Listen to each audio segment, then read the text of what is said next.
अंडा आलू झोल पाटिरू लाल बाहरुची ना।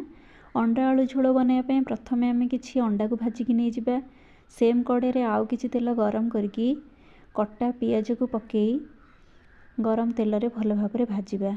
पियाज रेड ब्राउन कलर हो गला पर अदा रसुण पियाज जीरा टमाटर गोटे पेस्ट करके रखी ताकू ऐड करदेली एवं भल भाव रे पियाज मसला को कषिली। पियाज मसला भल भाव रे कषि हो गला एवं जेतेबेले अदा रसुण कंचा स्मेल पड़ेला सेतेबेले सेतरे किछि हल्दी ऐड करली, किछि काश्मीर चिल्ली ऐड करली एवं स्वाद अनुसार लूण मध्य ऐड करली। लूण हल्दी मसला को से पर्यंत कषिली जे पर्यंत सेथिरु तेल छाड़िबा स्टार्ट न होइछि।